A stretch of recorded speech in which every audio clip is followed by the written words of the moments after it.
my journal entry when I'm speaking to the Parks Commissioner for Lower Manhattan. I don't know his first name. His last name was Mr. Nader.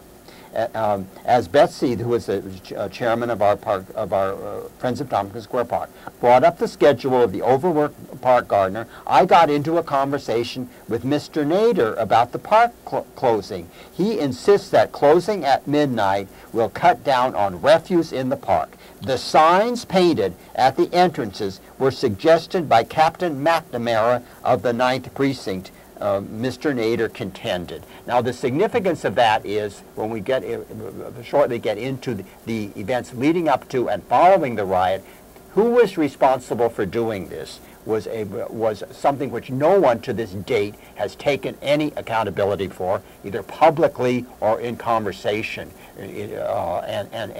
So we get to the end of July. There had been disturbances in the park on around mid-July, and on the 31st of July, there were, as I remember, 21 arrests.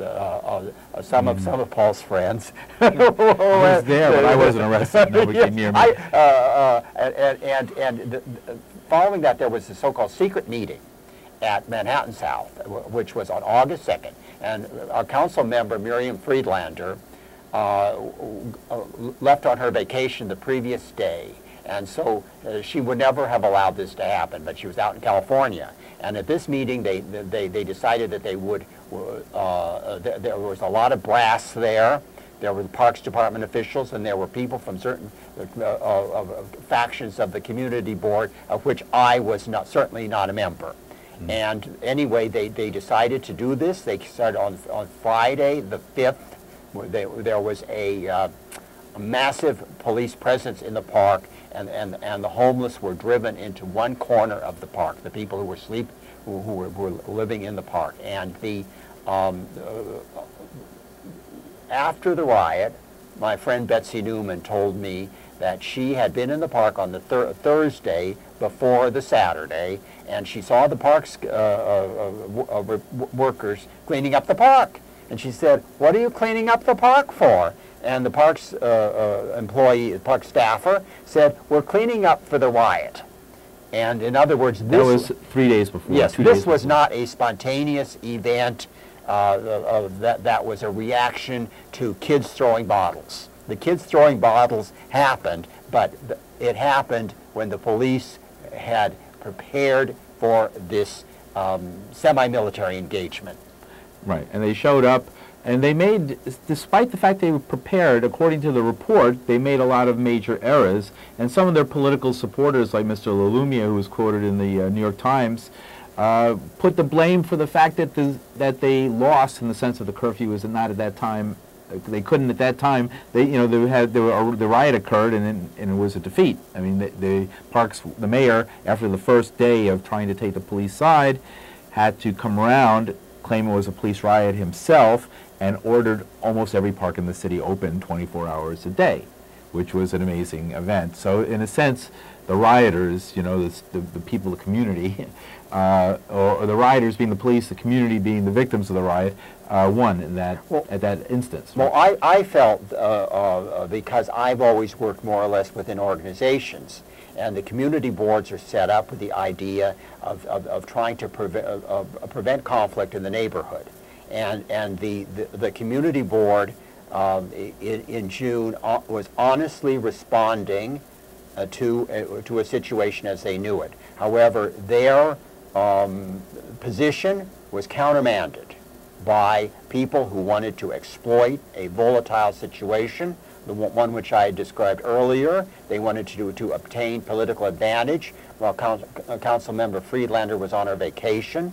As I indicated earlier, this was, looking back on the sequence of events, it was quite choreographed to create a situation. Now, of course, they certainly did not expect the kind of riot that they had. Those are bold words. But those are bold words in this day. Well, what you're saying. I want to just because we're drawing to a close. I just want to. I only witnessed the riot on my block. I live on 6th Street between A and B, and I came out of my house around midnight, and I saw an incredible scene when I got to Avenue A. There was a crane set up on a flatbed truck on 7th Street and Avenue A.